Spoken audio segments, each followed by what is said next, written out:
আগরতলার office lane সংলগ্ন court চত্বরে ভয়াবহ অগ্নিকাণ্ডে সম্পূর্ণ ভস্মীভূত হয়েছে অন্তত 7টি দোকান।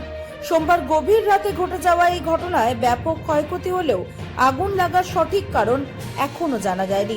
অগ্নিকাণ্ডের খবর পেয়ে আজ ঘটনাস্থলে পরিদর্শনে যান ত্রিপুরার মুখ্যমন্ত্রী ডক্টর মানিক সাহা। তিনি ক্ষতিগ্রস্ত দোকানদারদের সঙ্গে কথা বলেন এবং প্রশাসনকে দ্রুত ক্ষয়ক্ষতির মূল্যায়ন করে প্রয়োজনীয় সহায়তার ব্যবস্থা করার নির্দেশ দেন।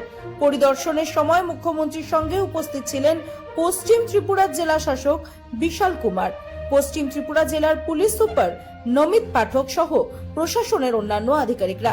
প্রশাসনের পক্ষ থেকে অগ্নিকাণ্ডের কারণ খতিয়ে দেখা হচ্ছে।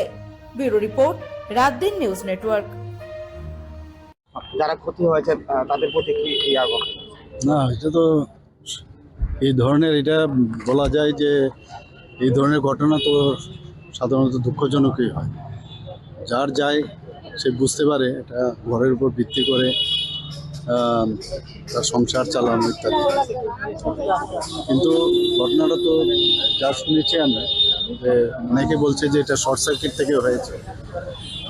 তো আমি এক্স্যাক্টলি এখনও বলতে পারছি না যে এটা যখন এই বিষয়ে পুরো বিষয়টা পরিষ্কার হবে তখন বুঝতে পারবো। কিন্তু যাই হোক, আমি এদের সাথে কথা বললাম, একটা ক্লাবও ছিল, ক্লাবের সাথে প্রায় 7 জনের মতো, 7 জনের ঘর পুরা গেছে এবং কিছুই নেই, সবকটাই মানে ভিতরে যা ছিল সবকটাই শেষ। তো তাদেরকে আমাদের সরকারের তরফ থেকে অ্যাসেসমেন্ট হয়েছে, ওনাদেরকে যা যা সাহায্য দেওয়ার করব, আমিও ব্যক্তিগতভাবে সাহায্য করব এবং সেইভাবে ওনাদের সাথে কথা বলেছি। মাসখানিক সময় নেবে রিস্টোর করার জন্য।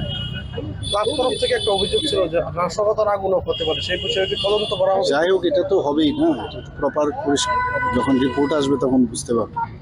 ক্লাব নিয়ে 7 জন, 6 জন দোকানদার আর ক্লাব হচ্ছে একটা। কি দোকান ছিল এখন জানা গেছে? বেশিরভাগই বললো চায়ের দোকান, কেউ জেরক্সের দোকান, কেউ মিষ্টির দোকান, এই ধরনেরই দোকান ছিল। কত বছর ধরে তারা এখানে আছে? এভারেজ এরকম 35-40 বছর ধরে ওরা এখানে আছে।